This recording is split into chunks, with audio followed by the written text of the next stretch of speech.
mah baca saja catatan kuliah ya. Nih, kita sukanya menggambar saja ya. Oke, saya stop sharing dulu ya. Saya mau share ke ini, ke pen. Oke, mudah-mudahan semuanya pada lihat ya, pen. Nah, saya cek dulu apakah sudah pada melihat pen. Oke ya, sudah melihat pen ya.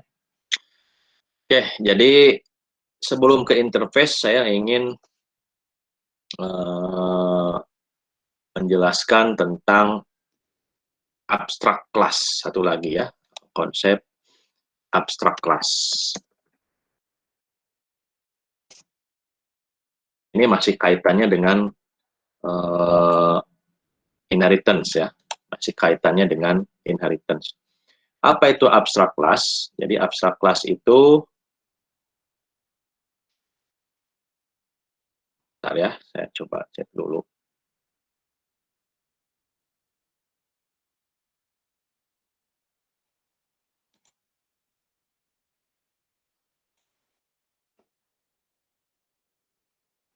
Tuh, agak lambat nih.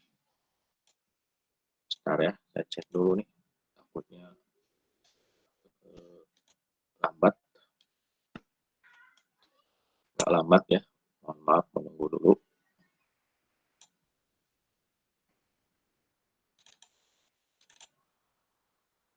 Oke ya, sebentar.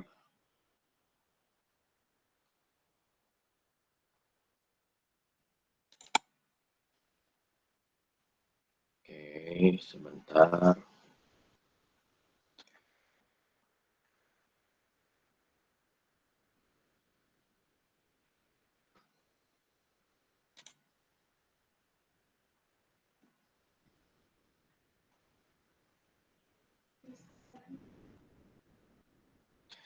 Jadi abstrak class itu ya, sini ya, abstrak class itu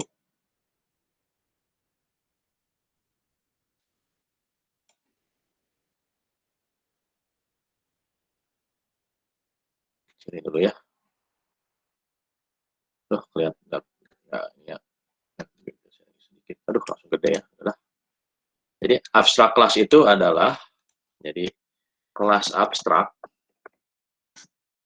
memodelkan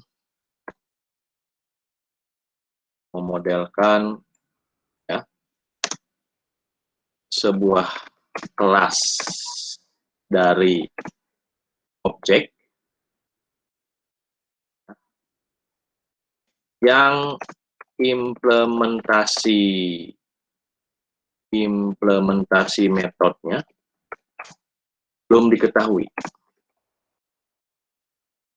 dan nanti diimplementasikan oleh kelas turunannya. Jadi kelas abstrak memodelkan sebuah kelas dari objek yang implementasi metodenya belum diketahui dan nanti diimplementasikan oleh kelas turunannya. Artinya apa? Jadi seperti gini, Anda ketika melakukan tugas akhir nanti ya, Anda sebenarnya belum tahu detail yang harus Anda kerjakan itu pekerjaannya seperti apa. Ketika awal-awal ya, masih belum jelas ya. Nah, ada orang yang bilang, tugas saya masih abstrak. Nah, itu ya. Nah, istilah-istilah abstrak itu memang menggambarkan bahwa kita belum tahu kondisi yang akan kita lakukan nanti itu seperti apa. Atau pekerjaan yang kita akan lakukan tuh detailnya itu seperti apa, kita nggak akan tahu. Ya, atau kita belum tahu ya. Makanya abstrak itu kalau nanti di buku skripsi Anda ya, itu ditaruhnya di halaman paling depan. Yang isinya adalah menjelaskan gambaran umum dari pekerjaan Anda. Dan nggak sampai detail.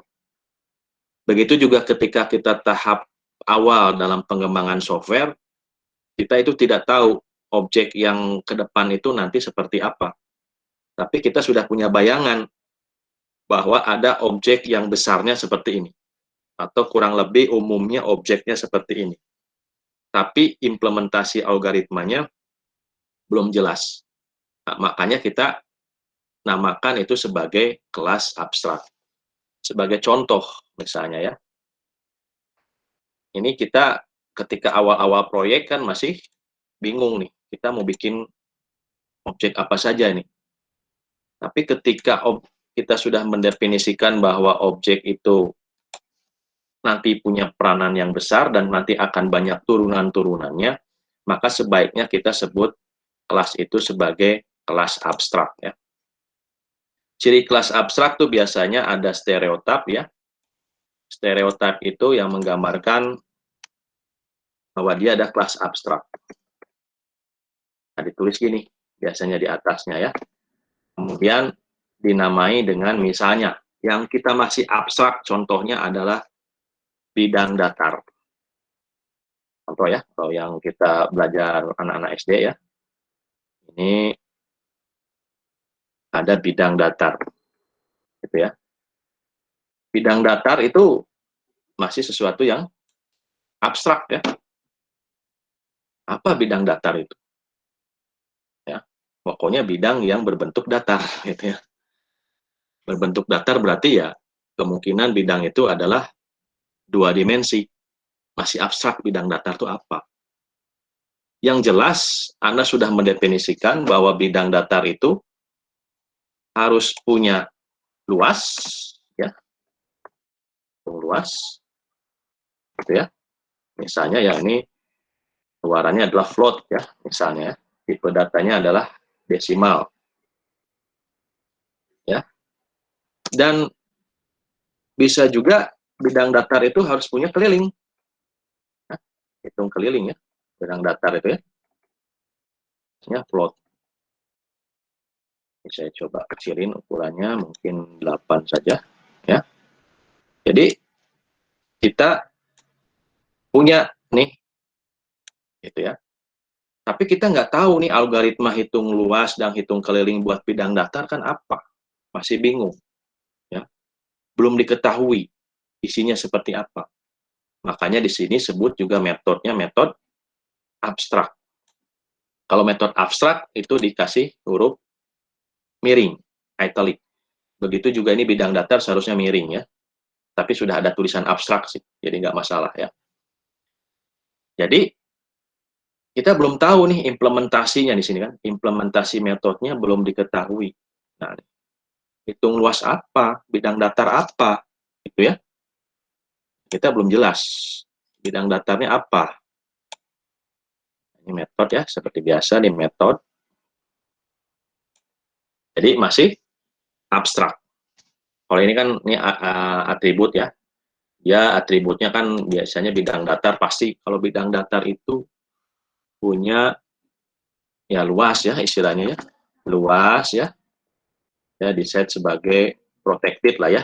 Karena nanti akan diakses oleh turunan-turunannya ya. Luas tipenya adalah float ya. Kemudian ada lagi keliling ya. Keliling ya. Kemudian tipenya float. Atau mungkin namanya ya, atau dan seterusnya. Kalau ini ya nggak boleh abstrak ya kalau atribut. Nah ini atribut ya gini aja. Jadi dia punya atribut luas dan keliling. Hitung luas itu algoritmanya, rumusnya. Tapi kita tidak tahu rumus luas untuk bidang datar apa. Rumus untuk keliling untuk bidang datar kita nggak tahu ya. Sehingga ya nanti seiring berjalannya proyek, Anda sudah mulai kepikiran, oh ternyata nanti perlu objek bidang datar itu adalah objek lingkaran. Nah ini ya, berarti perlu objek lingkaran. Ini objek kelas konkretnya. Lingkaran. Ya. Lingkuran. Lingkaran ya, lingkaran. Ya. Kemudian dia wajib meng-override ini ya, metode yang masih abstrak ini. Wajib di-override oleh dia. Jadi dia harus menghitung luas juga